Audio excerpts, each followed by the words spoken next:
pelo Código Civil, vai lá para o artigo 186. Belezinha? Professor, Deixa eu Fala, deixar meu aqui caro. meu microfone. Professor. tá vendo aqui, eu acho que a gente tem essa aula mais outra, né? Isso, Porque as provas vão ser dia 15, né? Começam as provas, né? isso. Ah, tá. Show. Vai dar para fazer uma revisãozinha. Tame conteúdo novo. Beleza. Tá, vamos pensar o seguinte aqui. Se a gente vai falar dessa matéria, responsabilidade civil, tem uma coisa na cabeça de vocês. Quem for advogar, esses dois artigos vocês vão usar muito. 186 e 927. Aquele que causar dano a outro é obrigado a repará-lo. E aí, quando a gente fala de causar dano a outra, a gente não está especificando se vai ser dano material ou dano moral. A gente está falando de causar dano. Então, lá no artigo 186 e no 927, a gente tem duas previsões genéricas acerca do tipo de dano. Então, se você vai fundamentar o seu dano moral, quando a gente vai falando de uma peça, você vai colocar os elementos pessoais que excedam um mero dissabor para você conseguir justificar um dano. Então, fiquei no telefone 2 minutos com o atendente e não resolveu o problema. Isso daí é atos da vida. Agora, tive 17 ligações para resolver um problema, não consegui. Opa, isso aí já excede o razoável. Esse dano é moral ou material? Material é toda vez que eu tenho alguma coisa inerente ao patrimônio. Então, assim, material, eu paguei tanto e não recebi. Opa, material. Moral, inerente ao indivíduo. Professor, e se eu deixei de ganhar algo em razão de uma conduta da outra parte? Aí nós vamos estar falando de lucros cessantes. Então, é importante a gente distinguir essas três modalidades logo de pronto. Tá bom? Falou de dano moral, dano material e lucros cessantes. Ponto importante é que quando a gente fala de o dever de indenizar, via de regra, nós vamos estar sempre falando de alguns elementos. Hoje nós vamos falar muita coisa que se confunde com direito penal, mas não pode misturar direito penal aqui. Por quê? Porque cada um no seu quadrado. Né? Então, obviamente, eu vou acabar falando de dolo, de culpa, eu vou falar de responsabilidade criminal e responsabilidade civil, a diferença entre os dois, o que vincula, mas não quero que vocês confundam, tá bom? Outra consideração sobre essa aula. É uma aula com uma carga enorme de conteúdo, e fato é, não dá para viajar muito nessa aula, galera. Tem que ficar, focados, beleza? Porque essa aula tem muito conteúdo e na prática, quem quer ser advogado precisa necessariamente assimilar, mas muito bem, tá bom? Então, fiquem atentos com relação a isso. Então, vamos aos slides. Primeiro ponto, nós vamos falar sobre o ato ilícito, beleza? Então, lá, igual quando a gente fala do direito penal, o que seria o ilícito? É tudo aquilo que vai em desacordo com a norma. Então, é tudo aquilo que ofende a norma, né? Então, o primeiro momento aqui é a gente ter isso em mente, que o ato ilícito é aquilo que ofende a norma. É igual o caráter da ilicitude do direito penal, né? Que é a chamada antijuricidade. Beleza. Então, eu queria que vocês separassem dois pontos dentro do material de vocês, que é a primeira ideia do ato ilícito, que é aquele que está desacordo da norma. Só que aqui tem um bizu, vou até tirar aqui do compartilhamento. Tem um bizu interessante, que é o seguinte, que não é que ele esteja desacordo com a norma, mas o fato dele cometer um excesso do seu direito. Então, quando a gente chama de abuso de direito. Então, nós vamos ter uma primeira hipótese patente sobre o ato ilícito. E nós vamos ter um segundo momento que a gente fala de um abuso. Quer dizer, ele tem aquele tipo de direito, mas ele vai lá e comete um excesso. Vamos pegar um exemplo? Propaganda. Quando a gente fala da propaganda, a propaganda ela é um direito tranquilo, né? Inerente a um indivíduo sujeito. Mas a depender como ela é feita, ela pode ser realizada de uma forma excessiva. Ou seja, por exemplo, o camarada do marketing te ligou 755 vezes para vender alguma coisa. Notadamente um tipo de abuso. O camarada vai realizar a cobrança. Ele tem as formas de realizar a cobrança, mas ele te liga 755 vezes. Também é uma modalidade de abuso. Então, tanto aquilo que você tem em desacordo com a lei, ou seja, você tem ali uma previsão normativa e rompe essa previsão normativa, você tem a questão patente do artigo 186, ou então a modalidade que a gente chama do 187, que é esse excesso, esse abuso de direito, tá bom? Então, você que está copiando, você que está anotando, você já vai colocar a diferença entre esses dois, tá bom? Show. Professor, aumentar o preço durante a pandemia é uma hipótese de abuso de direito? Galera, é um abuso de direito, exatamente, né? Então, para quem assistiu a palestra do Direito do Consumidor, viu que a gente falou um pouquinho disso. Bem, e beleza, eu fui lá e cometi um ato ilícito, tanto 186 1827. Quais são as consequências? Bem, aquele que causa dano a outro é obrigado a reparar. Então, nasce do ato ilícito uma obrigação de reparar, beleza? Então, a gente tem que fazer o quê? A gente tem que fazer ali a reparação daquele dano. Então, via de regra, você vai chamar isso daqui de obrigação involuntária, justamente porque quem comete o ato ilícito, ele não quer, por suposto, indenizar. Então, essa obrigação ela vai nascer pelo fato da lei determinar. Então, ela vai ser involuntária à vontade do agente delituoso, né? Do agente requerido, réu, do alma cebosa. Então, nós vamos ter uma condição de um ato ilícito que vai ensejar uma reparação. Gurizada, aqui eu separei para vocês 3 viés: penal, administrativo, civil. Muito provavelmente, no semestre que vocês já estão, vocês já ouviram falar do chamado bis in idem, tá bom? Que diabo é isso, professor? Nunca ouvi não tem problema. O bis in idem é quando a pessoa é punida 2 vezes pelo mesmo fato. E aí o que eu vejo nas salas, em especial do cursinho, é que é o seguinte: sempre me pergunta, professor, mas como assim o cara pode ser punido civilmente, administrativamente e criminalmente ao mesmo tempo? Isso não é bis in idem? Não ofende o princípio do ne bis in idem? E a resposta é não. O bis in idem, essa dupla condenação, só seria possível a aplicação aqui, ou existente no caso, se eu estivesse falando de uma... Então, se ele tivesse sido condenado 2 vezes dentro dessa área criminal. Vamos pegar aqui um exemplo. Pegar um exemplo mais esdrúxulo e, por suposto, mais grave. O fulaninho, o Latício, ele é policial. Ele comete um ato de estupro. Conduta muito grave. Ele vai responder criminalmente. Ao mesmo tempo, um processo administrativo disciplinar, PAD, para ver se ele vai ser expulso da corporação. E nós podemos ainda ter efeitos civis de reparação do dano, que é a questão da sentença penal com efeitos civis. A pessoa, a vítima, pode ter intentado uma ação também na seara civil. Então, cada circunstância dessa vai ensejar uma consequência diversa. Professor, mas e se ele teve uma sentença penal condenatória com efeitos civis? Aí tudo bem, a gente já tem uma busca por uma reparação. É meio raro acontecer isso, justamente por essa questão de exceder competência, aí existe toda uma discussão dentro dos julgadores, enfim, e doutrinadores. Mas é importante a gente entender que cada um tem uma consequência e que elas podem ocorrer concomitante e não vai ofender a ideia do ne bis in idem, né, partícula ne negativa, bis in idem, duplamente punido pelo mesmo fato, porque a gente não está falando da mesma seara. Tranquilos? Estou muito rápido? Não? Tá tranquilo. Não, professor, aqui tá tranquilo. Show. Se eu me sentir carente, eu vou usar o Telerosse, viu? Eu vou logo avisando. Dá umas ligadinhas logo pela segunda-feira da manhã.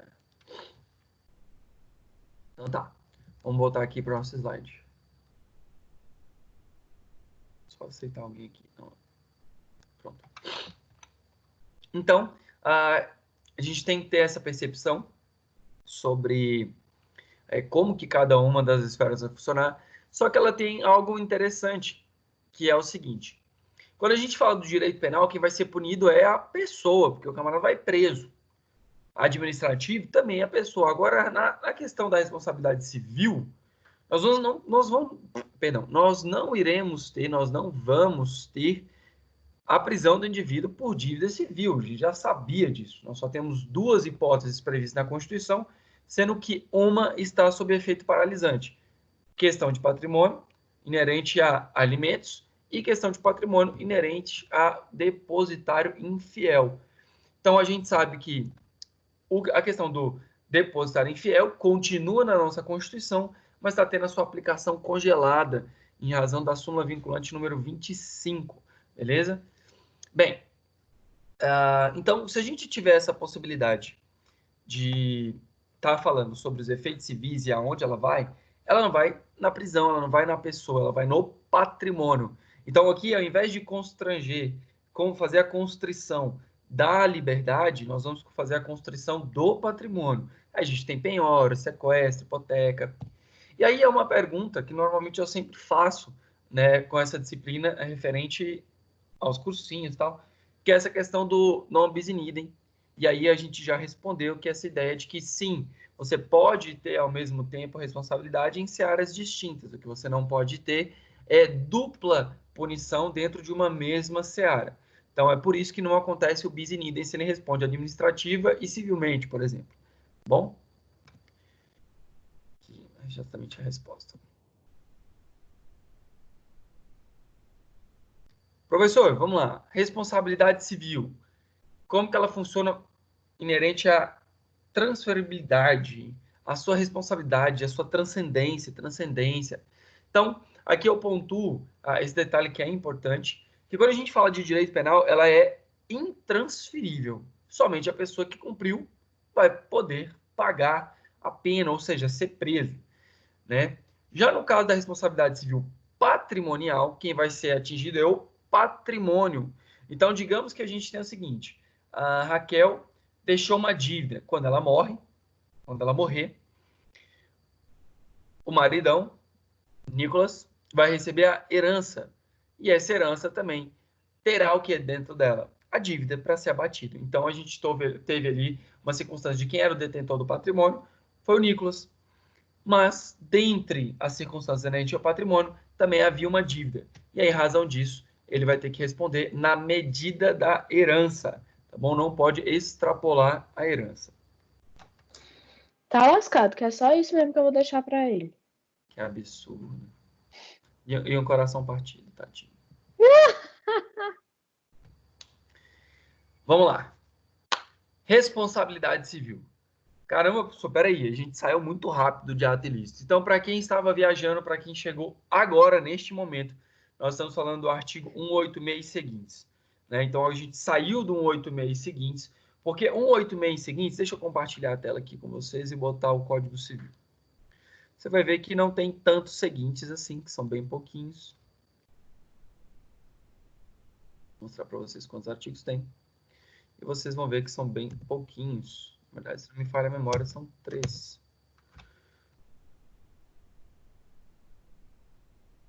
Aí, nossa gurizada entrando. Show. Então, olha lá, atos ilícitos, tudo isso que a gente falou. A gente vai pegar aqui, ó, do 186, na verdade, 185, geralzão, 186, seguintes. Aí vai falar aqui, ó, aquele que por ação ou omissão voluntária, negligência ou imprudência violar direito e causar dano a outra, ainda que exclusivamente moral, comete ilícito. Show. Ah, professor, teve um ponto importante, ação ou omissão. Tá certo, realmente. Que é conduta humana, né? Igualzinho direito penal. A ação ou omissão vai estar lá dentro da tipicidade do requisito conduta humana. E a gente vai verificar dolo ou culpa. Né? Então, isso dentro do direito penal. Aí 187 vai falar sobre o abuso. E 188 vai falar que não constitui ilícito, ou seja, excludente de ilicitude. E aí, quais são os dois excludentes de ilicitude inicial? Também direito penal. Vai ser legítima defesa e exercício regular de um direito. Beleza. Segundo, deterioração ou destruição da coisa alheia ou lesão à pessoa a fim de remover perigo iminente. Também uma hipótese também que a gente pode falar de estado de necessidade, legítima defesa, enfim. Né? No caso, esse segundo ato será legítimo somente quando as circunstâncias tornarem absolutamente necessário, não excedendo os limites do indispensável para a remoção do perigo. Então, um exemplo mais comum. Arromba uma porta para poder ver se o camarada está vivo, morto, está vazando gás. O carro dele foi lá e bateu e deixou o camarada preso nas ferragens. Você tem que pegar e enfiar a máquina lá para arrebentar o carro, para tirar o indivíduo. Então, essas circunstâncias, obviamente, né, se perfazem, se demonstram necessárias em razão de uma condição especial, e aí por isso, então, ela não seria um ato ilícito, né? Estaria dentro dessa ideia de perigo iminente. Ok? Bem. Então, a gente vem aqui para a responsabilidade civil. E aí a gente já deu um salto no Código Civil. O nosso código ele foi do momento, quando ele foi criado. Não tem muita lógica, os artigos. Então, eu saio do 186 e vou lá para o 927. Reconhece. Não, mas todo mundo reconhece aí. Não faz muito sentido do jeito que foi escalonado. O código é do momento, mas assim, realmente ficou muito longe, né, as coisas. Mas enfim, segue o baile. Então, a gente fala aqui sobre responsabilidade civil e a ideia é reparar um dano, reestabelecer um equilíbrio, fazer ali um restabelecimento no estado quo, né, buscando uma reparação ou uma compensação. Então, restabelecer o estado quo é justamente dar aquela mesma ideia que tinha anteriormente. Em não sendo possível reparar o dano. E atrelado a essa reparação do dano, eu te causei um prejuízo de 100, toma 100. Nós podemos ainda ter outro elemento que é o chamado elemento da compensação. Galera, quem assistiu a palestra toda da Maratona de Direito do Consumidor, teve um camarada lá que eu sou fã, né? Nós temos vários doutrinadores, mas o Marcos de Saune, ele é uma das referências no Brasil, no direito do consumidor brasileiro, quando ele fala sobre a teoria do desvio produtivo. Para quem não assistiu a palestra, eu não falo da teoria do desvio produtivo aqui no nosso conteúdo de responsabilidade civil, mas super recomendo a questão da pesquisa. Em suma, ela fala sobre o tempo perdido dentro das relações consumidor pela conduta da empresa que causa dano. Então, essa daí é uma teoria incrível para aqueles que estão aprofundando e aqueles que querem eventualmente exercer a advocacia. Bem, a professora Maria Helena Diniz, ela vai estar ali falando sobre as funções, e ela diz que a primeira função inerente à sanção civil é a natureza compensatória, mediante a reparação, né, e a garantia do lesado à segurança, ou seja, que de fato ele tem um respaldo e uma proteção. Agora, você que está aí com a mão no celular, que eu sei que você está com a mão no celular, larga esse diabo desse celular aí rapidão. Responsabilidade, ela vai ter duas circunstâncias muito importantes que vocês precisam se ater e que cai muito em concurso, cai muito em prova. Responsabilidade contratual e responsabilidade aquiliana. Olha que nome bonito, aquiliano. Você que está aí para ter neném, aquiliano. Olha que nome do momento. Quer dizer o quê? Extracontratual. E, na verdade, só o nome que é difícil, porque é muito do momento e facinho, porque é o seguinte, responsabilidade contratual. Tem a previsão dentro do contrato. Simples assim. Então, ali tem todo o bojo, todas as circunstâncias previstas pelo contrato, que a gente já estudou, do princípio do pacta sunt servanda. Deixa eu pegar um aqui para me responder. Deixa eu pegar um aleatório. Vamos ver aqui.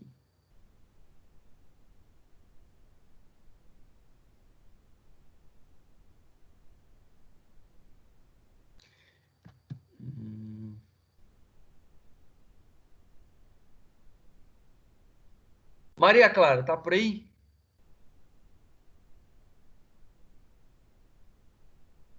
Maria do Rosário?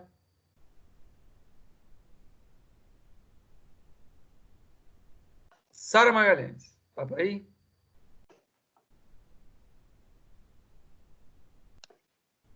Uai, povo, cadê?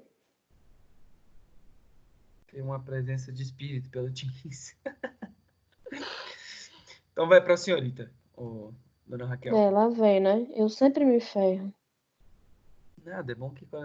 Até esqueci a pergunta, depois eu vi que ninguém estava online. Tá vendo? Eu tô Tá, aqui, Nada de fazer pra professor. mim. Quem foi que respondeu? Pela voz eu chutaria Maria A Sara. Não, é a Sara. Clara. Sara?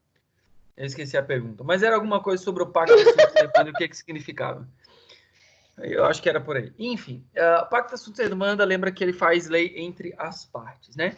Então, a gente sabe que um contrato é uma manifestação de vontade, também chamada de manifestação volitiva.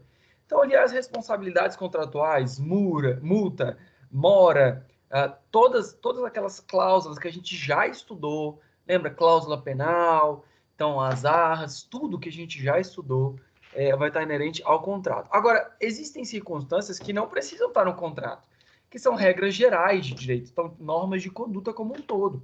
Então, aquelas inobservâncias de regras gerais vão gerar uma responsabilidade que a gente chama de responsabilidade extracontratual, chamada também de aquiliana. Então, essa é a diferença das duas. Contratual está previsto no contrato, aquiliana são regras gerais, preceitos normativos. E aí, então, obviamente, eu coloquei um textinho aqui sobre isso, e a gente fala sobre responsabilidade contratual inerente ao Pacta Sunt Servanda. A responsabilidade, aquilo foi construído entre as partes, e aí tem que, tanto a questão da reparação, quando pode gerar também perdas e danos, tá bom? Nesse caso, é importante aqui que a gente tenha o seguinte, sobre a culpa. A culpa contratual não precisa ser provada, bastando que o devedor esteja em mora, que este não decorra de nenhuma causa de excludente de responsabilidade. Professor, que diabo é isso? Como assim não precisa ser provado? Vamos lá. Não é que não precisa ser provado no sentido estrito da palavra, mas a ideia é a seguinte, quando você tem ali o não pagamento de aluguel, o autor ele entra com uma ação de despejo acumulado com cobrança, ele entra executando o contrato. Diz quando, qual é o período e qual que é o débito. Então, cabe ao devedor, nesse caso, uma inversão no ônus da prova para demonstrar que ele estava pagando. Então, veja que, quando a gente fala de responsabilidade contratual, quando há um descumprimento, aquele que ingressa com a ação, ele vai trazer o pressuposto de que ele tem razão. Então, ali, notadamente, nós temos o quê? Uma inversão do ônus da prova. O devedor vai ter que demonstrar que ele pagou. Então, o que compete numa ação nesse sentido? Você tem que pegar e mostrar o título, ou seja, o contrato, falar quais são os meses que não foram pagos e fazer ali a discriminação ideal, ou seja, aquela devida, o que ele está devendo. E aí cabe, então, ao réu demonstrar que pagou sim. Então, basicamente, você tem uma inversão do ônus da prova. Obviamente que você que está aí se formando, você vai pensar o seguinte, pô, professor, mas o cara foi lá e me executou de uma forma errada, eu tinha pago, e agora ele está me cobrando. Então, você sabe que aquele que cobra indevidamente, tem que restituir em dobro. Não satisfeito com isso, aquele que cobra algo que já foi pago, ele também vai ter que arcar com todos os custos. É por isso que você, quando for instruir o seu cliente, você já vai pegar e dar o bizu para ele. Olha, junta o meu contrato, porque esse dano que o cara está te causando é um dano material. Faz um pedido de reconvenção. Quinto semestre, acho que vocês já tiveram um processo de conhecimento, né? Já sabem o que é uma reconvenção, correto? Show. Professor, e no juizado especial, também cabe reconvenção? Não, não cabe reconvenção no juizado especial. Cabe lá pedido contraposto.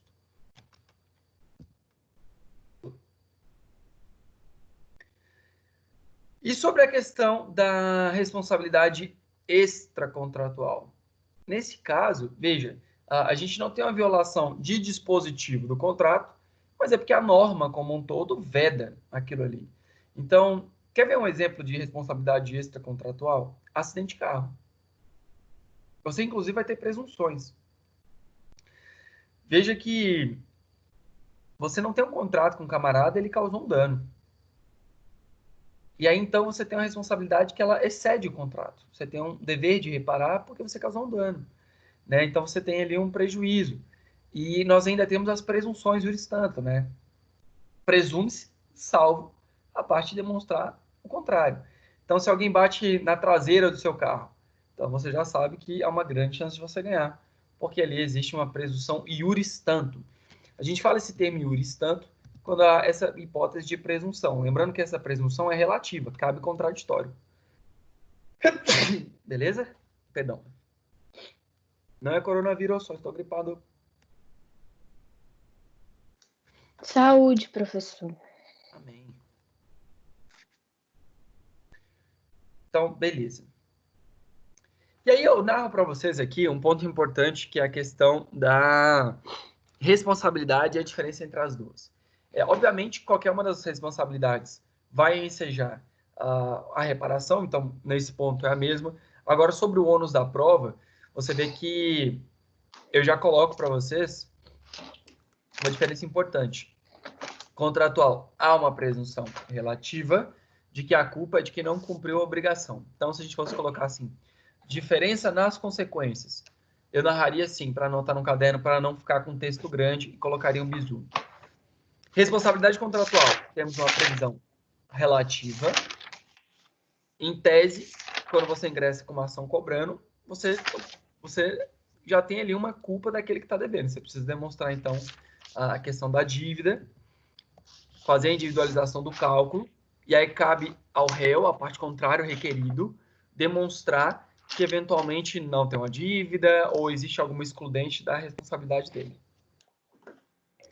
No caso da responsabilidade extracontratual, ou seja, que não decorre de um contrato, aí a gente tem uma dificuldade. Não é dificuldade, na verdade a gente tem o padrão, né? Que é aquele que sofreu dano, ele vai ter que pegar e demonstrar que aquele camarada foi lá e causou dano. Vamos imaginar que não seja um acidente de carro que a gente consiga utilizar essa ideia também de uma presunção. Vamos pegar uma batida lateral. Então, aqueles casos comuns, que é o da batida na lateral do carro, o camarada estava lá dirigindo, aí o outro foi fazer o balão, não viu e pei, chapou o carro. Então, a vítima ela vai buscar essa reparação. E aí, nessa circunstância, você não tem uma batida que você já tem essa ideia da presunção. Então, cabe à vítima ir atrás do judiciário e demonstrar que ali existe uma culpa do transgressor. Então, você tem uma responsabilidade que ela não deriva de um contrato, ela deriva de uma projeção geral, aquele que causa dano é obrigado a repará-lo, e aí você precisa ter a inversão do ônus da prova para quem entra com a ação.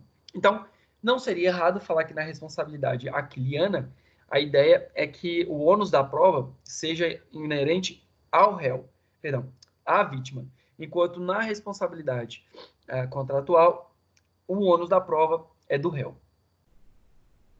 Tranquilos?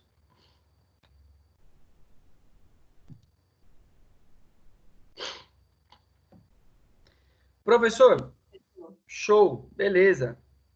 Vamos lá. A aula está aceleradíssima. Parece que estamos muito rápido, não é mesmo? Não sei, porque quase ninguém está me respondendo. Então, estou arrochando, porque esse conteúdo é do momento e eu trabalho com ele há muitos anos.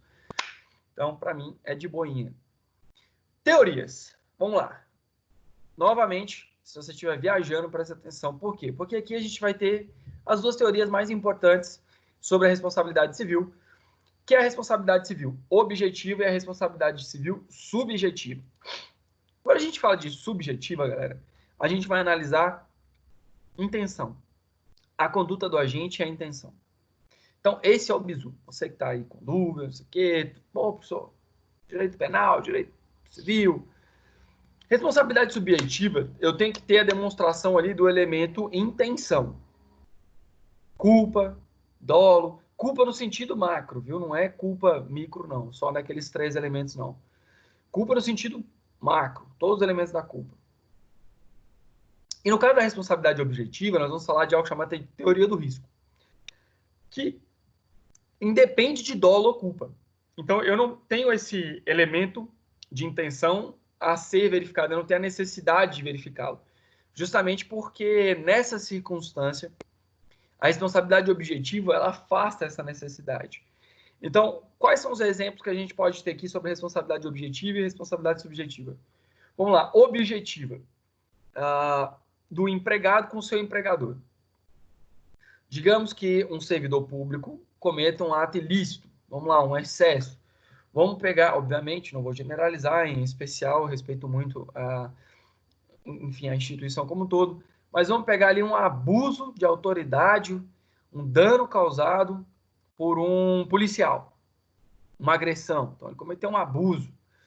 Nesse caso, quando você busca uma reparação civil, você vai processar o policial ou você vai processar o Estado? Você vai processar o Estado. Se um médico, também da saúde pública, vai lá e comete um erro médico, você vai processar o Estado ou o médico? Você vai processar o Estado. Professor, mas eu conheço algumas ações onde o médico está junto com o Estado numa ação, onde o policial está junto com o Estado na ação. Tudo bem, você pode inserir até os dois. Mas veja, a responsabilidade objetiva, na verdade, imputa a responsabilidade à entidade maior, aquele que responde independente de culpa. Então, em tese, o que você consegue verificar, por exemplo, no exemplo que eu estou falando para vocês do policial, você não teria uma responsabilidade solidária. Por que não teria responsabilidade solidária?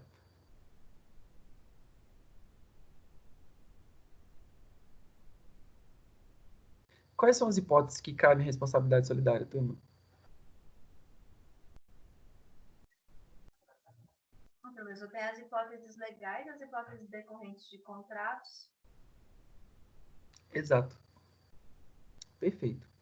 Então, não tem responsabilidade solidária nesse caso do policial e do Estado. O Estado vai responder de forma objetiva. É chamado de teoria do risco. Ele vai responder pelos atos dos seus agentes. Agora, vocês que tiveram processo civil, se vocês tiveram processo de conhecimento, existe um paranauê chamado intervenção de terceiros. Já ouviram falar disso aí? Já sim, professor. Qual a intervenção de terceiro que permite o ingresso de um agente no polo passivo da demanda quando houver a necessidade de regresso?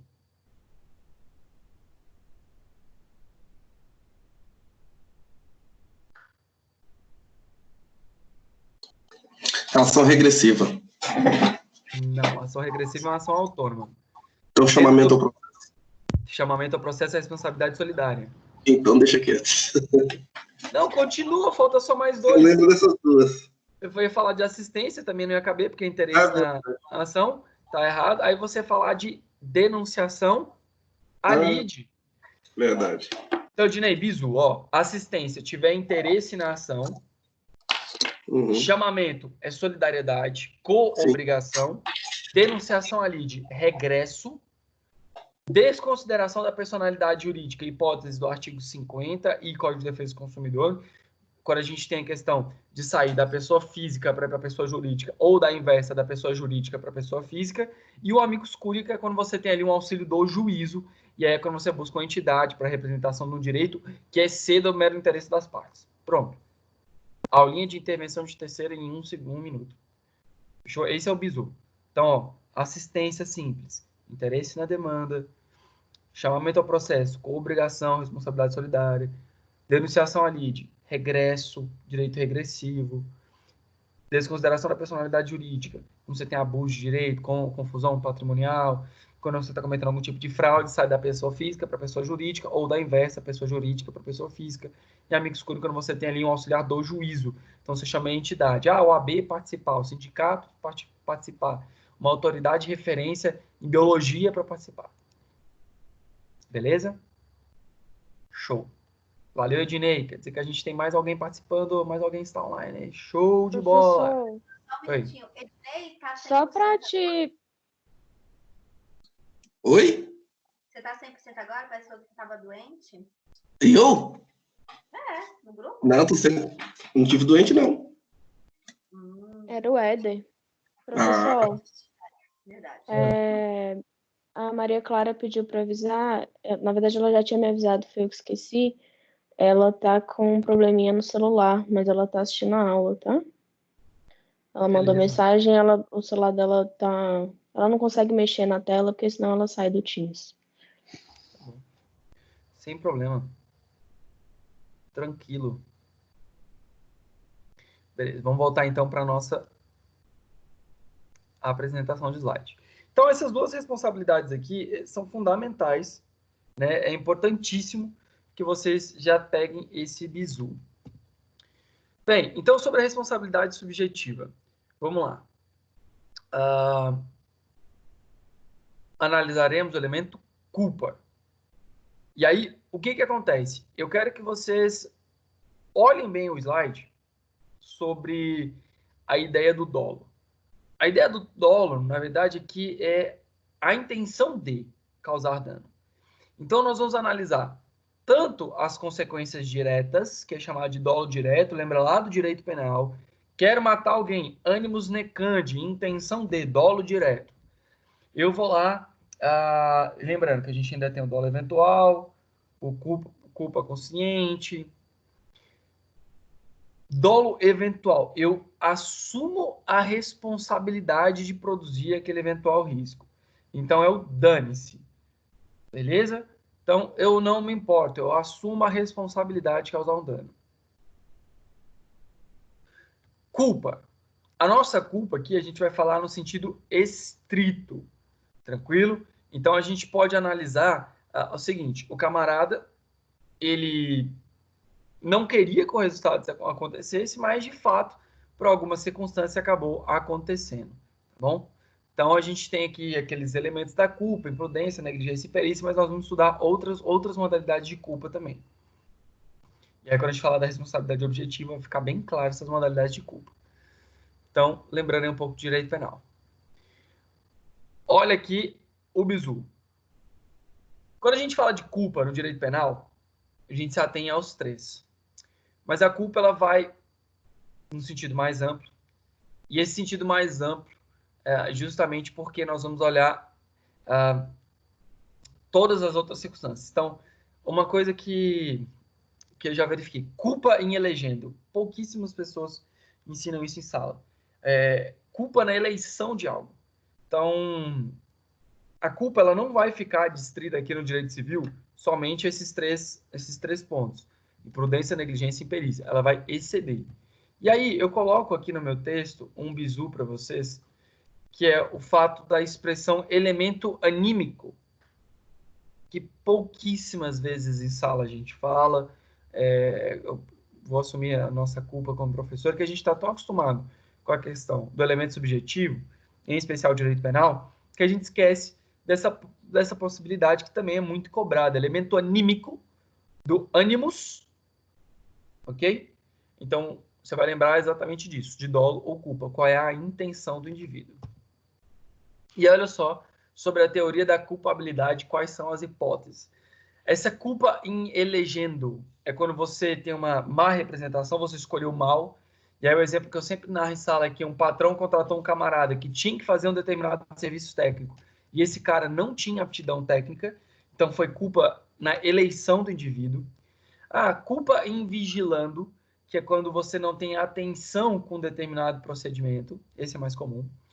Culpa em custodiando, olha lá, você tem o dever de cuidado, por exemplo, você tem um gato e o seu gato vai lá e arrebenta uma mobília, em homenagem ao gatinho da Raquel que estava online conosco. Você tem um dever de cuidar. Então, nesse caso, como você não cuidou do seu gatinho, e ele falou, cometeu dano a outro, você responde pela culpa, né?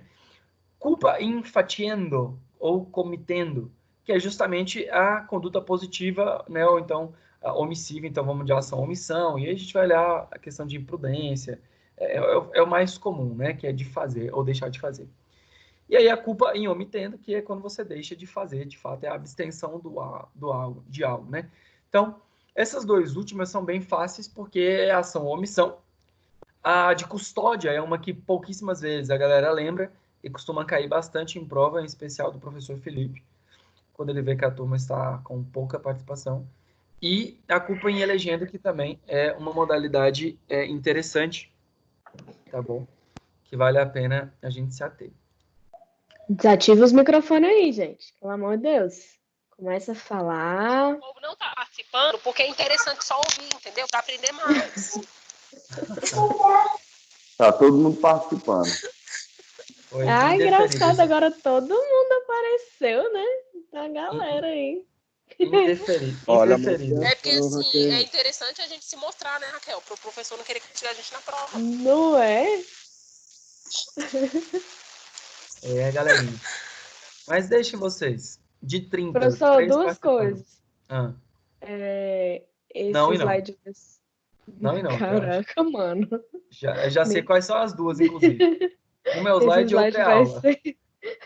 Já mudei de ideia. Você não vai compartilhar? Não. Tô tirando print de tudo aqui.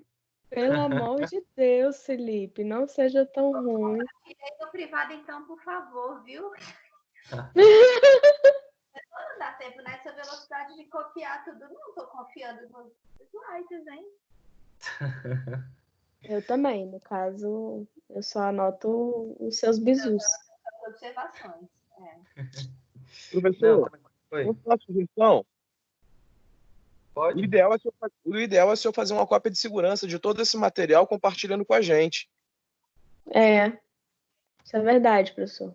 Eu digo assim, cópia de segurança, pelo medo, né, de perder esse material, que eu acho, assim, já pensou? Por um acaso do destino? Não, mas aí só se é a primeira aula que você tá pegando comigo, porque todo o material eu mando. Em resumo, E aí, professor. Sérgio? Deu ruim, Sérgio. Não, eu falo assim, em resumo, né? Essa eu sempre mando, essa não colou não, hein? É E obviamente eu vou mandar essa, mas essa gravação eu não vou disponibilizar não, só de raiva. Eu nem Que pretendo. isso, professor? O que que a gente fez pra você? Além Eu, de hein? Eu tô fazendo créditos papel online. de... Só chegaram tarde, gente. Ele disse que vai compartilhar, mas não pode passar para frente, porque esse material tem direito.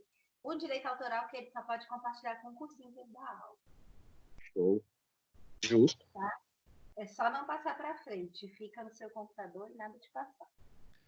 Teoria da previsibilidade, vamos lá. Galera, teoria da previsibilidade eu coloco no nosso material porque quando a gente fala de responsabilidade como um todo, um ponto importante é que é o seguinte, aquele resultado ele era previsível? Porque se de fato ele era previsível, aí e eventualmente ele aconteceu, então a gente vai ter a hipótese de incidência de responsabilidade. Agora, o contraponto é, e se não tinha como prever? Então, se não tinha como prever, nesse caso, aí então a gente pode ter uma hipótese de excluir a responsabilidade. Então, a teoria da previsibilidade, ela é aplicada tanto no direito penal quanto no direito civil, porque lá no direito penal você tem a ideia da culpa consciente. Você não queria. Você não assumiu um risco de produzir, mas você sabe que ele poderia acontecer. Então, havia uma previsibilidade sobre isso. Então, em que pese você não querer, em que pese todas aquelas circunstâncias que de fato você acredita que fielmente no momento você vai conseguir ter cuidado, ter atenção à circunstância, então o resultado acontece. E aí a gente tem a culpa consciente. A diferença da culpa consciente para o dolo eventual é que uma delas você assume a responsabilidade. No outro você sabe que ele pode acontecer, mas você busca as formas de que ele não aconteça, ou então acredita que fielmente ele não vai acontecer e eventualmente ele acontece. Então, a gente tem essa diferença sobre a culpa consciente e o dolo eventual. No direito penal, a culpa consciente vai atrair a modalidade culposa do crime, ou seja, se ele não tiver a modalidade culposa no crime, a conduta vai ser atípica. E já no dolo eventual, ele assume. Então, é o dane-se e danou-se. Dane-se, eu assumo a responsabilidade. Danou-se, quando eu não tinha essa previsibilidade. Na verdade, eu não tinha a intenção de causar, mas eu sabia que poderia acontecer. Tá bom? E aí, eu coloco aqui só um detalhezinho sobre a questão da presunção relativa e iuris tanto, que é um termo que é muito utilizado quando a gente fala de iuris tanto. Quer dizer, presume-se que ali quem tem razão sou eu, mas admite-se prova contrária. Então, o exemplo mais comum de presunção iuris tanto é sobre a questão da batida na traseira. Só que eu vou trazer outro, porque em que pese não está no material, que também existe previsão expressa sobre a presunção iuris tanto. Paternidade. Você entra com uma ação de investigação de paternidade. E se eventualmente a pessoa se recusa a realizar o exame, então o Sérgio está lá, tem o Bacuri entrando com a ação, o nome dele é Zé Pimpolho, ele entra com a ação contra um Sérgio buscando reconhecimento de paternidade. Se o Sérgio se recusa a realizar o exame de DNA, nós temos uma presunção relativa. Quer dizer, se ele se recusa, o pressuposto é de que ele é, sim, o pai. Ok? Então, a presunção iuris tanto. Por que a gente fala presunção relativa? Porque pode ser afastada quanto da incidência do efetivo exame. De igual forma, quando a gente tem a ideia do carro. Se você tem uma batida na parte de trás, você já sabe que está complicado para o camarada que bateu atrás, porque a ideia é que a culpa é dele. Agora, em contrapartida, pode ser, eu coloco esse exemplo, se o maluco da frente está andando em marcha ré e bateu justamente com a traseira. Então, é relativo, você pode demonstrar a prova em contrário. Teoria da responsabilidade objetiva. Galera, responsabilidade objetiva, eu respondo independente de culpa. Professor, isso existe também no direito penal, coisa que sempre me pergunta. Sim. De igual forma, você vai ter algumas hipóteses inerentes à teoria da responsabilidade objetiva. A teoria da responsabilidade objetiva no direito penal é a teoria aceita no nosso direito penal? A regra geral é que não. Mas vai haver algumas circunstâncias bem próprias, por exemplo, crime de ordem tributária, onde, fato, existem elementos que amoldam-se, se aproximam mais da teoria da responsabilidade objetiva, em que pesa o nosso direito penal não aplicar a teoria da responsabilidade objetiva como regra geral. Então, aqui a gente vai voltar mais para o direito civil. E a teoria do risco, ou teoria da responsabilidade objetiva, ela vai afastar esse elemento subjetivo, que é o quê? O dolo ou culpa. Então, nesse caso, a simples existência da relação do dano, do ato, e o nexo entre eles, já faz com que se tenha a responsabilidade. Então, a teoria do risco diz que independe da culpa. Aquele que possui a responsabilidade vai arcar com isso, independente de eventual culpa. E aí é o exemplo que eu dei para vocês dos funcionários que causam dano ao cliente. Quem responde vai ser a empresa. E, eventualmente, vai se apurar a culpa e pode chamar também de direito regressivo ou a chamada evicção. Então, eu coloco um exemplo bem simples sobre responsabilidade de hotel e furto de valores praticados por empregados contra hóspede. Então, nesse caso, quem vai responder? O hotel. Depois, ele pode entrar com uma ação de regresso contra o funcionário, justamente porque a responsabilidade do hotel ela é objetiva, independe da culpa, tranquilo? Então, o hotel não tem culpa, não, em tese não, mas ele vai responder da mesma forma, tá bom? Tranquilo? Show. E aí eu coloco o brocado famoso para vocês de quem ofere cômodos, arca também com os incômodos.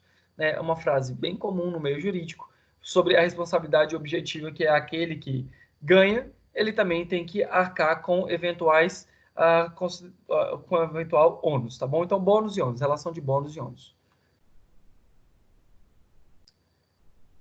Presta atenção aqui, gurizada, sobre aí agora falando sério. Larga o celular, presta atenção, desliga do resto e presta atenção sobre as 4 modalidades de risco. Nós vamos ter aqui, dentro dessa ideia, dessa percepção de responsabilidade objetiva, 4 riscos que normalmente costumam cair muito em prova. Tá? Então vamos lá. O primeiro vai ser essa ideia do ônus e bônus, que é aquele que tira proveito de uma atividade, ele também vai responder por eventual dano inerente à responsabilidade. Então, você coloca, igual essa ideia do funcionário. Você tem um funcionário trabalhando para ti. Nesse caso, notadamente, quando você tem essa circunstância, você vai ter que arcar com eventual conduta do seu funcionário. Então, vamos pensar no McDonald's. O funcionário do McDonald's foi lá e te tratou mal. Te xingou, te ofendeu. Sem prejuízo da responsabilidade penal pelo crime de injúria, ter xingado alguém, ele também causou um dano moral. Quem vai responder? A pessoa ou o McDonald's? É o McDonald's, porque ela está fazendo ali um proveito econômico, então a gente tem essa responsabilidade objetiva, tá bom? Então, essa ideia do proveito. Não só isso, o proveito, ele também vai estar inerente a atividades perigosas. E, na verdade, fica muito mais claro na atividade perigosa quando a gente pensa o seguinte. A empresa tem extração de minério. E se eventualmente acontece algum dano com relação aos seus funcionários, a responsabilidade dela, salvo culpa exclusiva, e aí a gente vai falar disso daqui a pouco, quando, por exemplo, o cara se mata, né? Então não tem muito o que fazer, que daí é culpa exclusiva da vítima. Mas existe também a responsabilidade de arcar com dano. Quer ver um exemplo? Também um exemplo comum. Posto de gasolina. Se o posto de gasolina vai lá e causa um dano, explode, alguma coisa nesse sentido, ele também arca com o prejuízo. O risco profissional é exatamente, claro, a questão mais fácil do empregador e empregado. Então, ele é bem mais simples. E aí nós temos 2 riscos que vão se misturar. Vocês vão ver que os riscos eles vão estar se misturando. Eles vão estar tendo a incidência de um de outro, que é o risco excepcional, que é exatamente essa ideia do posto de gasolina e de eventual atividade que tem elevado perigo. E, por fim, o risco integral, que é ultra excepcional, mas eu já vi cobrar numa prova para magistratura. E aí a gente tem o exemplo mais claro, que é aquele de atividade nuclear. Então, nesse caso, o risco integral, diferente dos demais, é aquela que não admite em nenhuma hipótese de exclusão, ainda que seja caso fortuito ou força maior. Então, o dano nuclear, por exemplo, é de responsabilidade daquele que pratica tal atividade se acampar de todas as hipóteses inerentes que podem acontecer. Então, a chamada teoria de risco integral é quando independe da culpa, que é objetiva, e também não admite exclusão de responsabilidade. Então, dentre essas 4, a que eu colocaria aqui um asterisco e ficaria ligadaço é a da risco integral, pela seu nuance cogente, essa especificidade do risco integral. Tranquilo? Direito administrativo. Oi, pode falar. Uma dúvida. Quando você falou do risco profeito e do risco profissional, no risco profeito você deu o exemplo do funcionário do McDonald's que maltrata um cliente. Aí depois de ver o risco profissional... A gente fala também do empregado. Aí eu fiquei na dúvida se esse caso não seria o risco profissional. Na verdade é porque toca os dois, né? Toda vez que você tiver uma atividade... Assim, a grande distinção prática mesmo seria a questão do perigo, mas assim, não é uníssono na doutrina, porque a ideia do proveito ela pode estar inerente a toda vez que você aferir lucro. Então, toda vez que você aferir, independente da atividade, se você aferir lucro, parte da doutrina entende com isso. Tanto que, em especial, a frase clichê do risco do proveito é a relação de ônus e bônus. Então, se você tiver numa prova e aí tiver especificado risco profissional e risco de proveito, aí ela vai se amoldar mais ao profissional, mas não quer dizer que também não seja uma hipótese de proveito. Justamente porque a ideia do proveito aqui é ônus e bônus, a relação de ônus e bônus. Profissional é estritamente a responsabilidade de trabalho. Entendeu? Outro problema, você pode ver aqui, por exemplo, o risco de proveito e o risco excepcional, eles também podem se tocar. Aquele que busca, por exemplo, aquele que trabalha com construção civil, ao mesmo tempo, ele tem um elevado grau de perigo, mas ele também tem uma atividade perigosa. E aí você consegue tocar os dois. Embora o risco excepcional seria mais em razão do coletivo, se numa alternativa se não tiver o risco excepcional, aí então você vai marcar o risco de proveito. Beleza, professor. Obrigada. Essa aqui, Dani, é aqueles momentos que, sabe aquelas questões que você tem a certa e a mais certa? É exatamente isso aqui. Aí Exatamente. vai da especificidade, né? Isso, pela especificidade. Então, essa aqui é muita especificidade.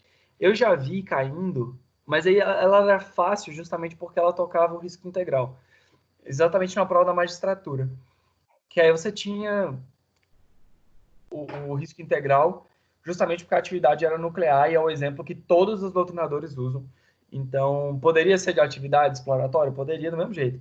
Mas aqui, como tinha um mais específico, então tem que marcar o mais específico.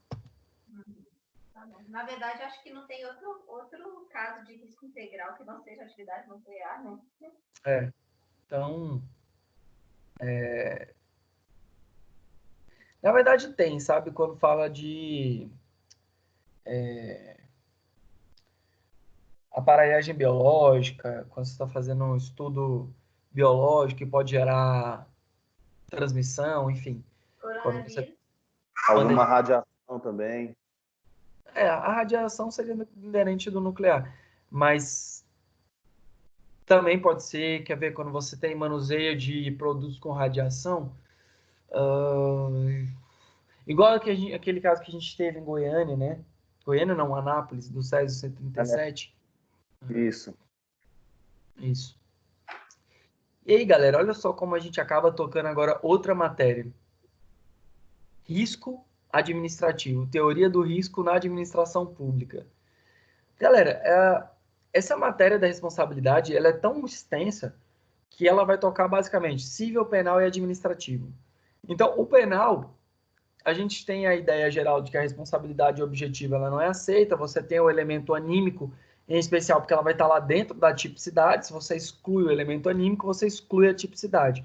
Nós temos pouquíssimas circunstâncias dentro do direito penal, crime ambiental, crime contra a ordem pública, contra a ordem tributária, que você tem basicamente, outro exemplo também, estelionato, que você tem a inversão do ônus da prova, e que não necessariamente é teoria do risco, mas você tem elementos, indícios de teoria do risco objetivo, teoria da responsabilidade objetiva. Agora, quando a gente fala de direito civil e direito administrativo, o direito administrativo do Estado para com os seus empregados públicos, seus servidores públicos, é patente. Então, quem vai responder pelo ato do médico no agarrão? O Estado. Quem vai responder pelo ato de um policial que comete abuso? O Estado. O Estado. Então, isso é chamado de teoria do risco administrativo, porque a responsabilidade vai ser objetiva. Então, independe da culpa ou do dolo do agente público, quem vai responder vai ser o Estado. Tá bom? E o que a gente vai ter, obviamente, é eventual regresso. E eu já falei para vocês sobre a possibilidade processual de ação de regresso ou de denunciação à lide. Tá bom? Então, o bizu seria puxar uma setinha no direito administrativo e colocar a relação Estado e agentes, colocar risco administrativo, teoria do risco. Questão que cai em peso em concurso público que tem direito administrativo. E aí, sobre os elementos da teoria objetiva, você vai ter simplesmente conduta, que é fazer ou deixar de fazer, o dano e o nexo. Então, se a gente tem esses três elementos na teoria objetiva, na teoria subjetiva a gente vai ter que acrescentar o quê? Dolo ou culpa, tá bom? Que é o elemento anímico. Beleza, galera? Conseguem distinguir teoria objetiva da teoria subjetiva? Sim. Todo mundo?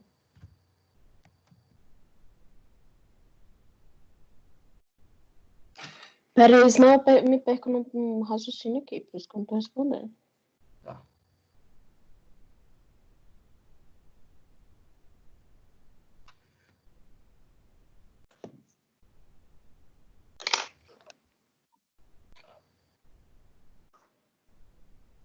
Show. Agora, mais uma vez, prestem atenção. Professor, qual dessas teorias é apontada pelo Código Civil? Galera, o nosso Código Civil vai se valer de regra geral, teoria da responsabilidade subjetiva. Então, a regra geral é responsabilidade subjetiva. Vou analisar culpa e dolo. Mas, a depender do tipo da relação, vocês vão ter que lembrar que eu vou ter circunstâncias próprias. Então, se eu estiver falando da circunstância da administração pública, teoria do risco. Se eu estiver falando do direito do consumidor, então a empresa para com o funcionário, perdão, a empresa vai responder pelos atos do seu funcionário, tá bom? Então, se causar dano ao consumidor, também a gente vai ter essa circunstância. Aqui a gente vai estar pensando mais numa ideia entre particulares. E aí, os dois artigos que vocês nunca podem esquecer, artigo 186 e 927, que é aquele por ação, omissão, causar dano a outro, ainda que moral, tá bom? Então, o 927, aquele causar por ato ilícito, causar dano a outro, fica obrigado a repará-lo. Esses dois artigos, gente, vai basicamente embasar a maioria das petições de vocês. Então, cobrança indevida. Me cobraram 2 vezes uma conta telefônica, Raquel. 186, 927. Comprei uma passagem de avião. Cancelaram meu voo. 186, 927. Comprei o produto, veio estragado. 186, 927. Então, basicamente... Oi, pode falar. Esse artigo. Pode falar. Não, estou acompanhando o raciocínio do senhor, professor. Ah, tá. Beleza, então anota e coloca um coraçãozinho do lado dele, porque isso aí, para quem vai advogar, é fundamental. Com isso aqui, galera, você já consegue fazer a petição inicial. Vocês já tiveram aula de competência, porque vocês tiveram processo civil 1. Vocês já sabem qualificar, porque vocês já leram o artigo 319. Os fatos é contar exatamente o que aconteceu. O direito vai ser aqui, ó, 186927. Pedido, vocês também já viram, porque vocês já viram o processo civil 1. Então, Acabou. Agora vocês já sabem já fazer uma petição inicial fundamentando com a parte do direito. A teoria é tão linda. A teoria é tão bonita. Eu amo tanto a teoria. Quando me disseram assim, não, vai, agora você pode construir casas. Fica à vontade. A teoria é tão linda. Já. Amém, Jesus. Obrigada. Aqui já tá do momento, ó. Você vê que eu coloco para vocês a regra geral, ok? Eu vou mandar esse material, relaxa. Mas logo em seguida eu falo da questão das excepcionalidades, né? Então, deixa eu só tirar o áudio de alguém aqui que tá...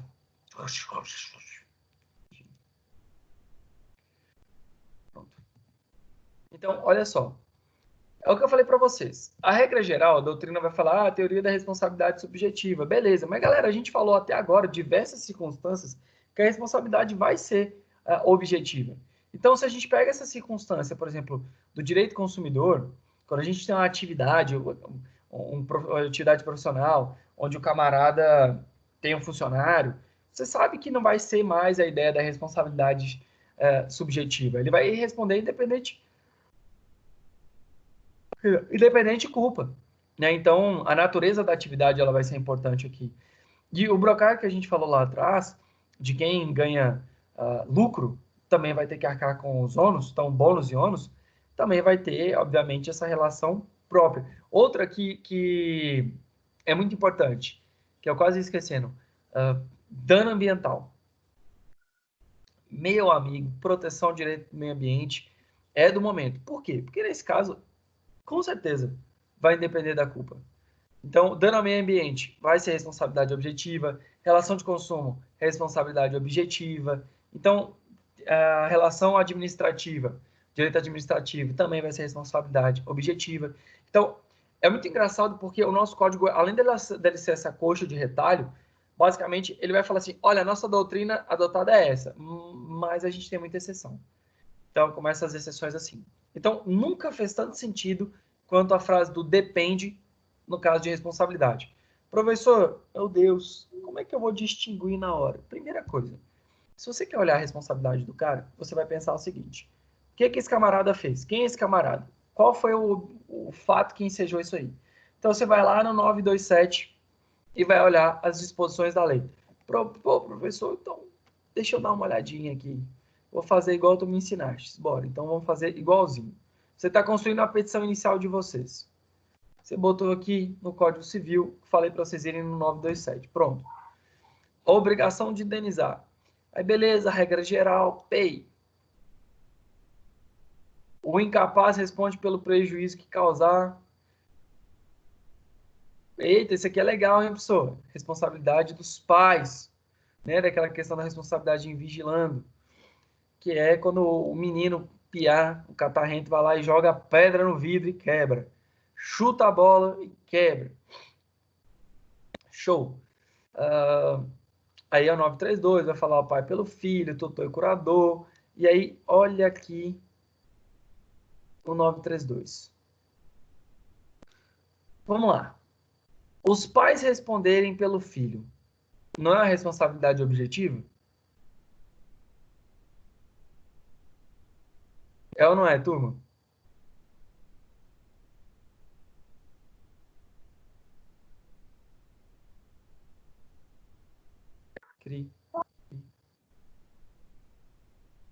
Gurizada, se o filho vai lá e jogou uma pedra no vidro do carro e quebrou.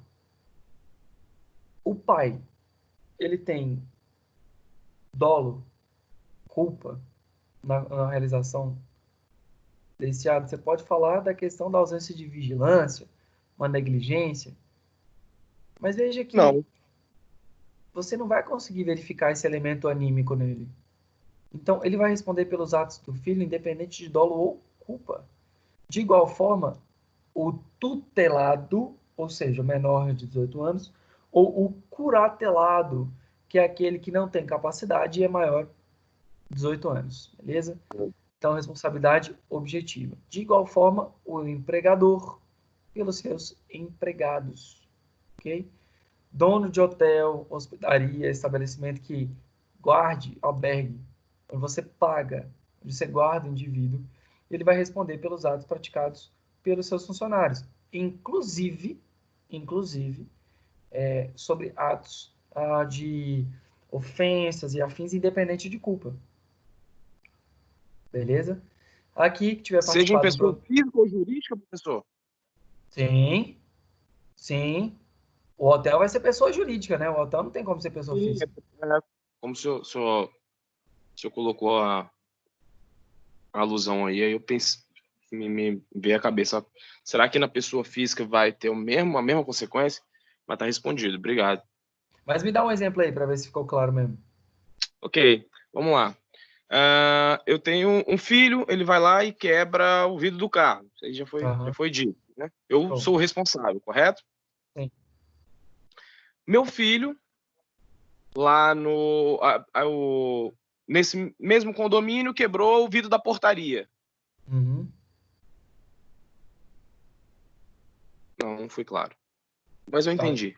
Eu já ia falar, esse menino aí tá o Satanás, e aí é melhor você dar uma coça nele, porque já quebrou o vidro.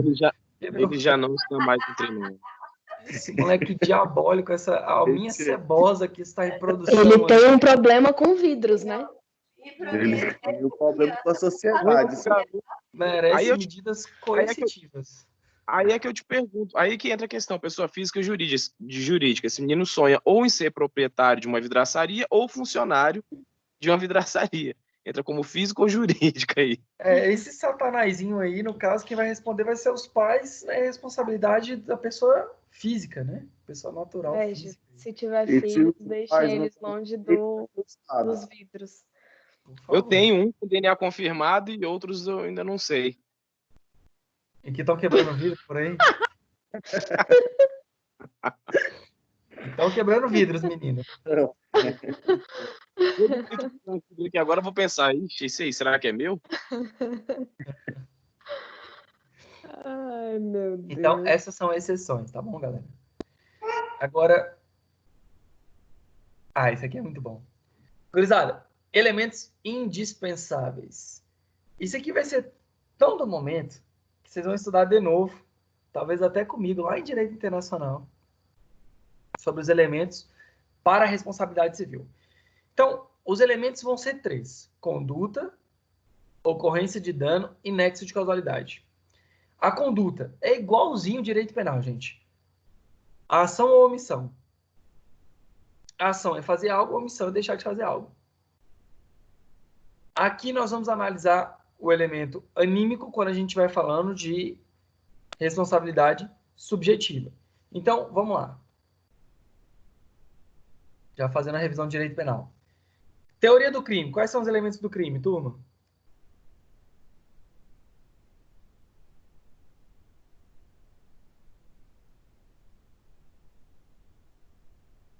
Quais são os elementos do crime, gurizada? Culpável. Pode falar. Quais são os elementos do crime? Fato típico, ilícito e culpável. Isso. Boa, Alex. Fato típico, ilícito, antijurídico e culpável. Show, no momento. Se eu ver alguém postando hoje lá no Instagram, direito penal é melhor que direito civil, e olha que eu gosto também muito de direito penal, já vai levar uma coça, porque, na verdade, a gente estava falando de direito penal e só um respondeu.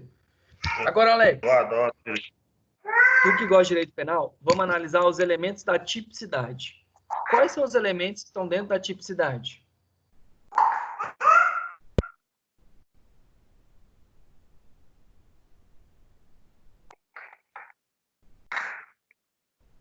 Conduta humana,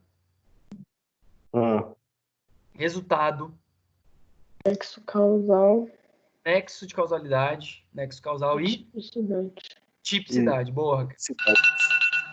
Dentro da conduta humana, nós vamos ter ação ou omissão. Ação ou omissão. E nós vamos ter ali ainda também, dentro da conduta humana, o quê? O dolo ou culpa.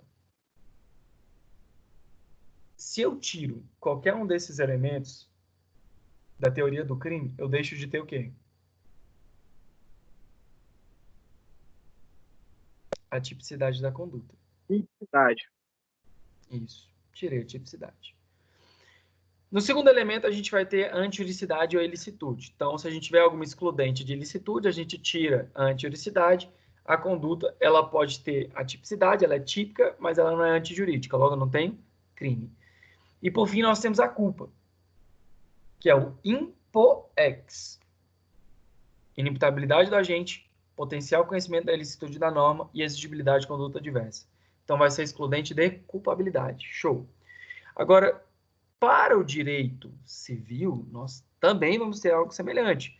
Porque quando a gente fala de conduta humana, nós vamos ter tanto a ideia da ação ou omissão, e no caso da responsabilidade subjetiva, nós vamos verificar o que ainda? O elemento anímico, que vai ser o dolo ou culpa. Professor, não tem dolo ou culpa. Então, a gente vai estar falando de uma responsabilidade objetiva. Então, entenda que se a gente exclui aqui parte dos elementos que a gente está discutindo, não necessariamente a gente vai excluir a responsabilidade. Agora, a gente exclui a responsabilidade se a gente tira a ideia macro, se a gente tira a conduta. Se a gente tira a conduta, não tem nexo. Pode haver um dano, mas não foi o cara que causou. Se não tem nexo, não tem correlação. Então, não tem um dever de reparar. Não tem dano, então não tem o que se falar de reparação, porque não foi causado dano. Então, veja, se a gente tira um todo, tudo bem. Mas se a gente tirar uma variável, nesse caso, por exemplo, igual do elemento anímico, vai manter ainda a responsabilidade, a indenização, a reparação. Chamar de dever jurídico. Alguns doutrinadores chamam de dever jurídico por fato involuntário, dever jurídico involuntário. Então, o dano, ele pode ser tanto patrimonial quanto moral, né? Isso a gente já tem de boa. Mas o bizu aqui é, galera, dano patrimonial, você consegue ver, você consegue falar ali de qual o valor. Então, o exemplo que eu dei para vocês. A Raquel tem uma empresa, ela foi lá e me fez uma cobrança indevida. E ela entrou com uma ação. Negativou o meu nome. Eu falo assim, miseráveis. Eu não, vamos colocar o Alex que participou agora. O Alex estava sofrendo essa ação. Aí o Alex vai lá e vai responder. Respondeu. Ela estava cobrando 40 mil de dívida. 40 mil não. 45 mil de dívida, porque daí não cabe juizado especial. 45 mil de dívida. Aí o Alex foi lá e contratou o professor Felipe. E aí eu cobrei suaves honorários de 10 mil reais. Alex, esse valor que eu te cobrei, ele não te causa um prejuízo? Raquel, o que você acha? 10 mil reais não é um prejuízo? Sim. Não é um prejuízo? Sim. Então, quanto da defesa do Alex, além dele apresentar a defesa, ele apresentou uma reconvenção, que é um contra-ataque.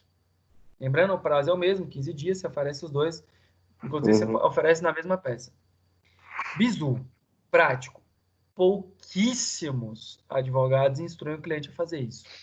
Na reconvenção, galera, além de estar cobrando um valor já pago, além de ter negativado o seu nome, o que o Alex, por meio da instrução do advogado, ele fez? Juntou o contrato do advogado. Porque foi todo o prejuízo que ele teve em razão de uma ação exclusivamente da empresa. O valor total da causa passa de 45 para 55. Vamos mais ainda, porque o Alex também ficou puto do fato do nome dele ter sido negativado. Ele está indignado, com ódio.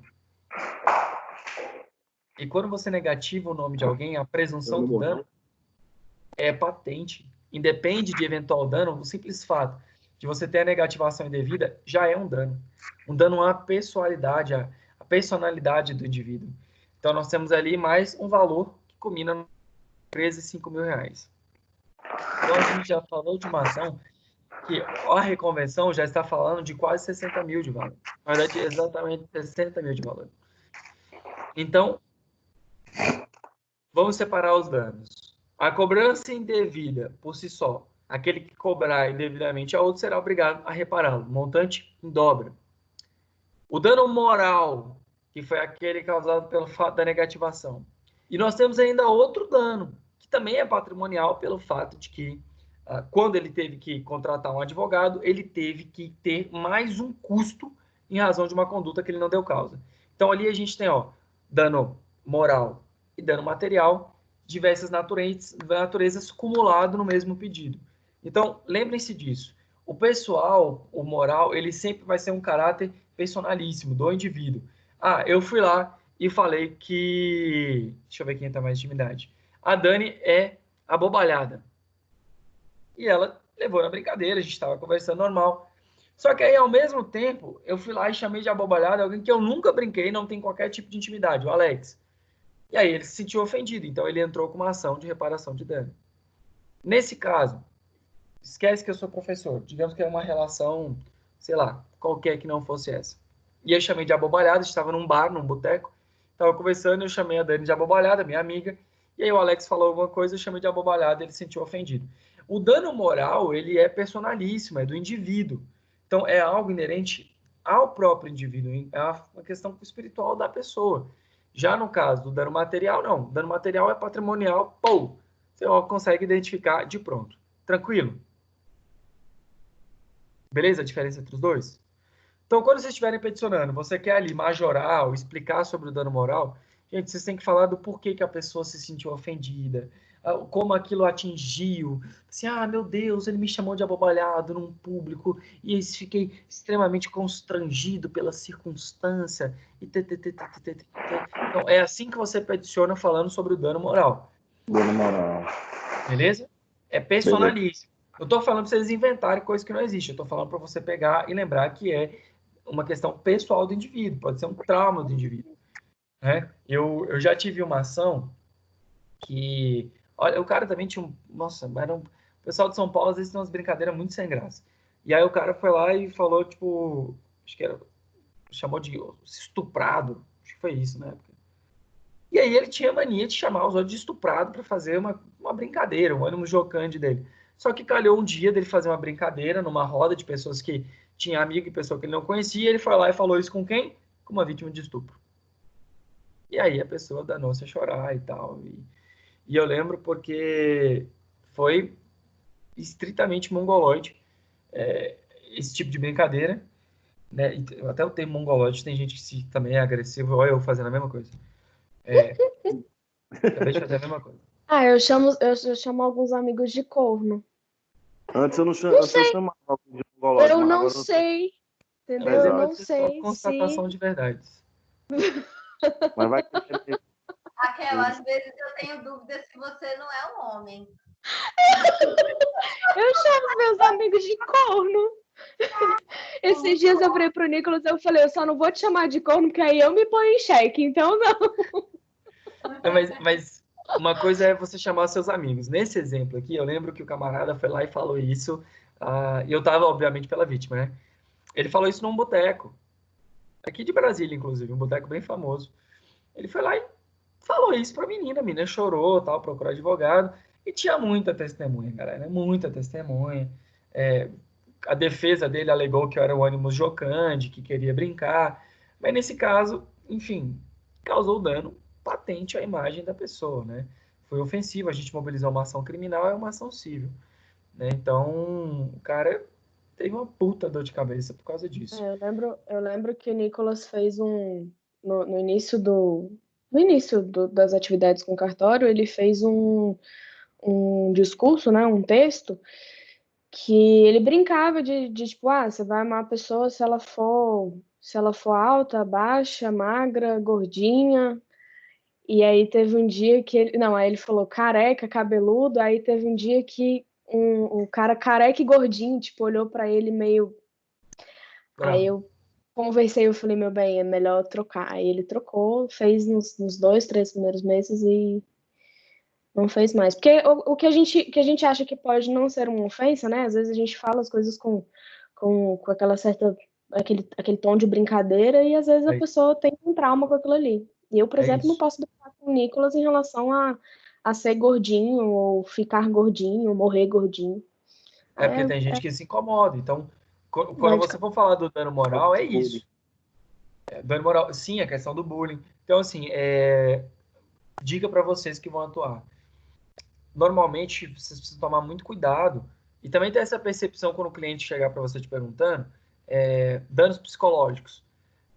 inerentes à atividade da pessoa. Ó, uma coisa muito comum. Hoje em dia, todo mundo tem o mental meio arrebentado. Então, tem gente que, quando é chamado de doido, já fica mal, ofendido, não sei o quê, frustrado, enfim.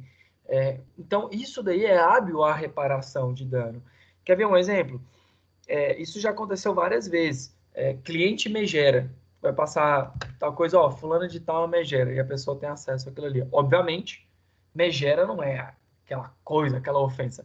Mas dentro daquela circunstância, daquela relação, atinge o pessoal da pessoa. Então, quando vocês forem peticionar e pedir dano moral, entenda, nosso ordenamento jurídico sobre esse tipo de responsabilidade, ele vai mitigar muito o valor, tal, em questão do enriquecimento ilícito, enriquecimento sem causa. Então, vocês têm que especificar de pronto, de maneira individual, o porquê que aquilo ali agrediu a pessoa. Então, se for falar a questão do gordinho, fala, gordão! A pessoa vai lá, nunca te viu, não sabe. Por exemplo, seu pai morreu de obeso, sua família tem um problema com peso. Cara, entende que existem circunstâncias que só estão ali. Pô, mas ele não tinha a intenção, meu amigo. Você proferir uma ofensa, você no mínimo assumir o risco de causar aquele resultado. Então, é um dolo direto ali no ato ilícito. O ato ilícito faz ensejar indenização independente de vontade ou não, que é um fato involuntário. Então, fiquem atentos com relação a isso, ao dano moral.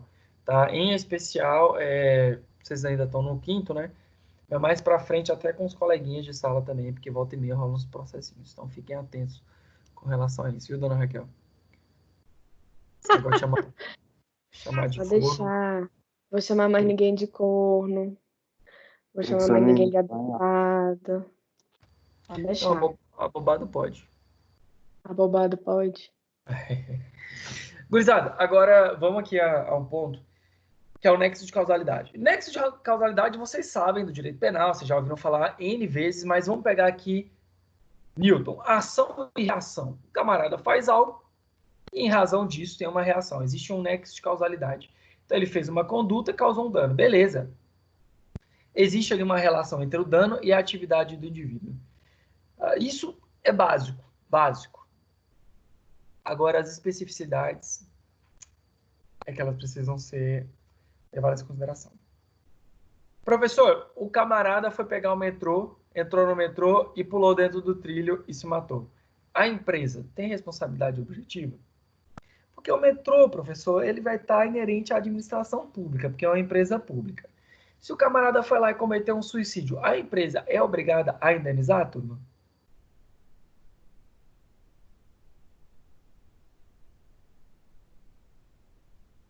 O que vocês acham? Ai, professor. Difícil, Aí, hein? Acho que sim. depende, por exemplo, é igual a questão dos shoppings, que tem aqueles vãos ali com um parapeito baixo. Eu acho que estava começando a entender que eles tinham uma responsabilidade que eles começaram a aumentar, né? Aconteceu ali demais no Pátio Brasil. Agora, no caso do metrô, não tem como ter uma segurança maior ali. Só Exatamente. se colocar o parapeito antes da entrada, mas quem quer se mata de teto, em qualquer lugar. Ainda O que metrô tivesse de São Paulo e o metrô de São Paulo e o metrô do Rio, se eu não me engano, eles têm um negocinho. tipo um guarda-reio, né? Mas mesmo assim você consegue pular ele e se matar, se você Sim. quiser, né? Então, como é que o direito civil ia tutelar essas circunstâncias? Então, nesse caso, nós vamos ter a chamada culpa exclusiva da vítima. E quando a gente tem a culpa exclusiva da vítima, a gente não vai ter a hipótese da responsabilidade. Por quê? Porque a vítima provocou aquele resultado. Então, vamos pensar aqui no caso. O camarada quer se matar, ele vai lá e pula na frente do seu carro. Entende? Então, culpa exclusiva da vítima. Então, o direito civil teve que tutelar isso. Agora, O problema é provar, né, professor? No caso do carro é dificílimo, né? No caso do carro... Tem que ver a circunstância.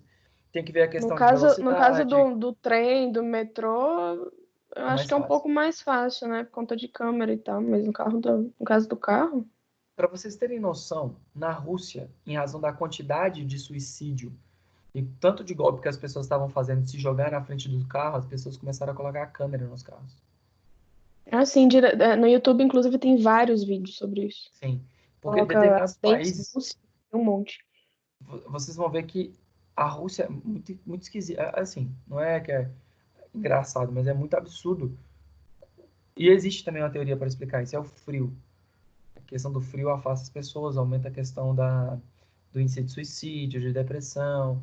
É bem legal quem quiser conhecer esse estudo da mente. Não a circunstância, né? Mas o estudo da mente humana pela falta de conexão. E aí eles tiveram que colocar isso. Colocar câmera, por causa das responsabilidades civis. E o direito civil ele teve que se acampar também de outro estudo. Quando você tem parte de culpa de um e parte de culpa de outro, que é responsável chamado de responsabilidade concorrente. Então, vamos dar um exemplo de responsabilidade concorrente que aconteceu aqui. Sabe aqueles trens que você tem, ainda são poucos que tem aqui, mas tinha um trem, e aí dentro das passagens de trem, normalmente você tem ali umas proteções. Nesse caso em especial, chegou a STJ, essas proteções para alcançar o trilho, uma delas estava com buraco. Tinha buraco nessas paredes que impediam que as pessoas transitassem ali. E aí o camarada pegou e passou pelo buraco. Quando ele passou pelo buraco, foi ao mesmo tempo que estava passando um trem e o cara foi atropelado pelo trem.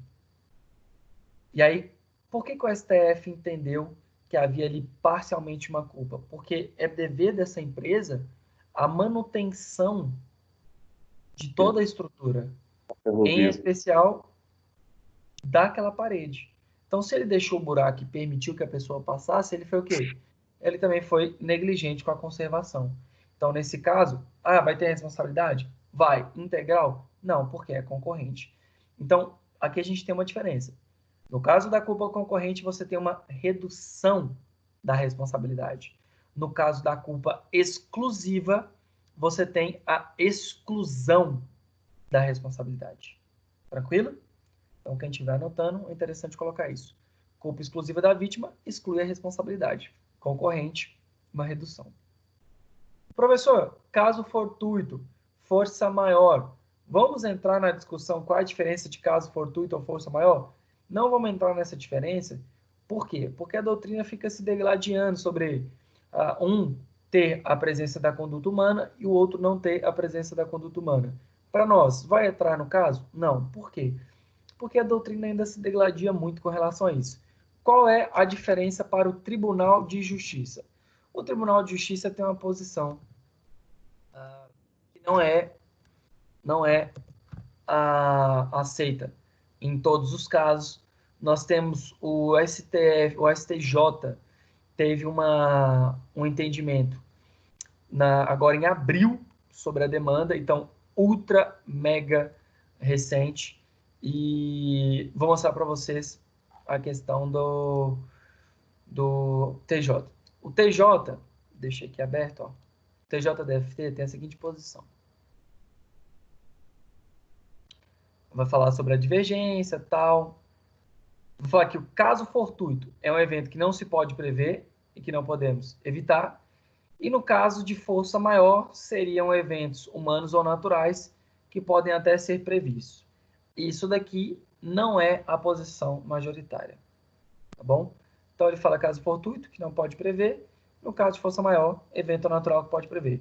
Tem doutrina que vai utilizar só o elemento humano, tá bom? O fator humano, a presença do fator humano. Então, o próprio TJ já coloca essa ressalva, achei muito legal, porque eles colocam a questão da divergência. O STJ vai falar também do caso fortuito e força maior, mas ele vai muito mais atrelado à teoria do risco, vendo? A teoria do risco. Então, quem tiver interesse, eu posso disponibilizar esse link para vocês. Esses dois links, uma posição de 20 de abril, que é muito legal, mas é sobre caso específico. E o outro é no caso de uma percepção maior do TJDFT, você vê que tem 5 anos já que publicaram, muita coisa mudou, mas enfim, ainda continua aqui sendo utilizado na página do TJDFT.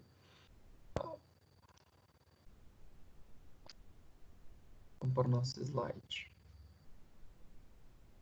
Abuso de direito. Falei para vocês do artigo 187, que é justamente aquele que tem direito a fazer algum algo, mas vai lá e abusa, né? Então, o abuso de direito, ele é um bisuzinho porque tá caindo muito em prova de concurso, tá muito em prova de concurso, muito. Então, o artigo 187, normalmente ele é muito esquecido, então ele está sendo bem cobrado em concurso público também, tá?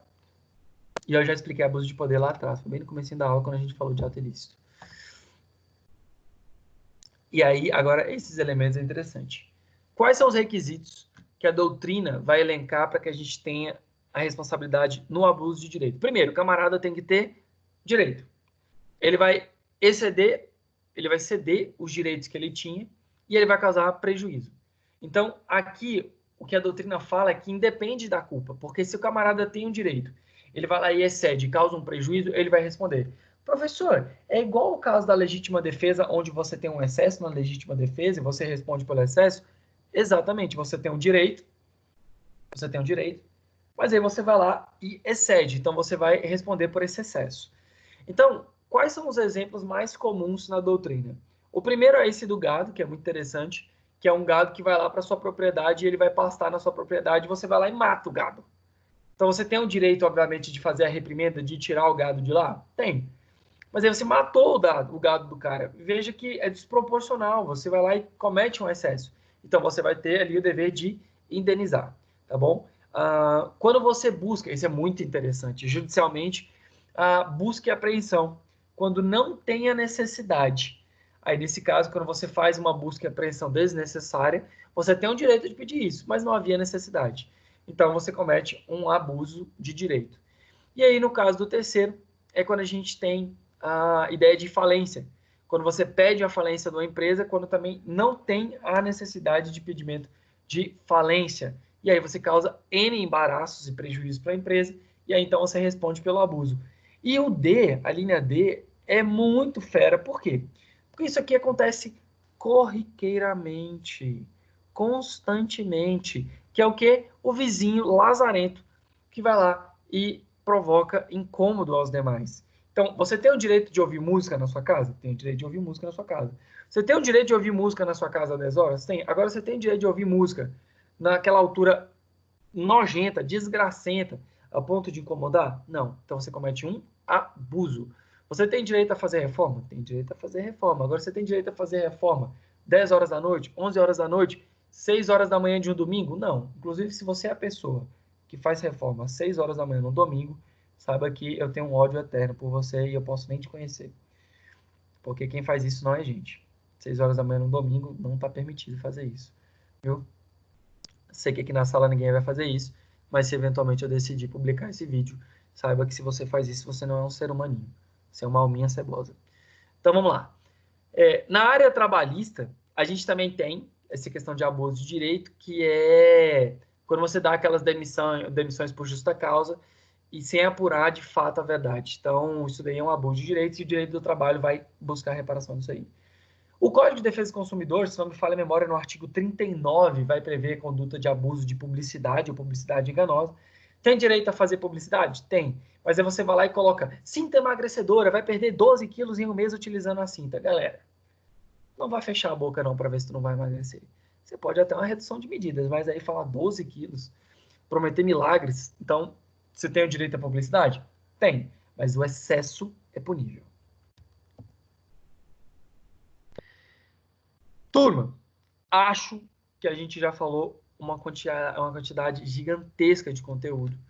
Então, para evitar que fiquem ainda mais apáticos aqueles que não estão participando, eu vou encerrar a aula de hoje por aqui.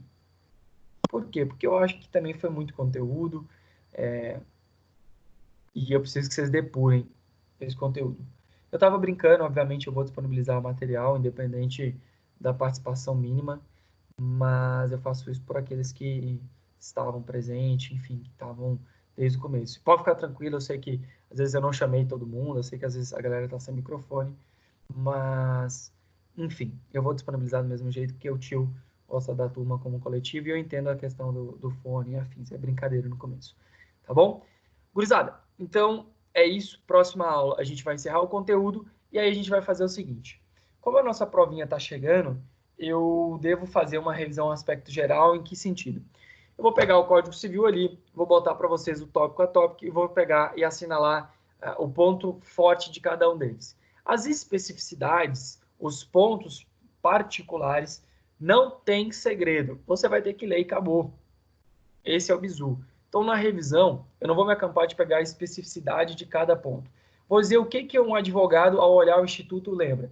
Ah, tá, obrigação solidária. Então, eu vou falar todos aqueles elementos que são genéricos, gerais, que qualquer pessoa já formada, que tem atuação prática, vai ter como gatilho imediato.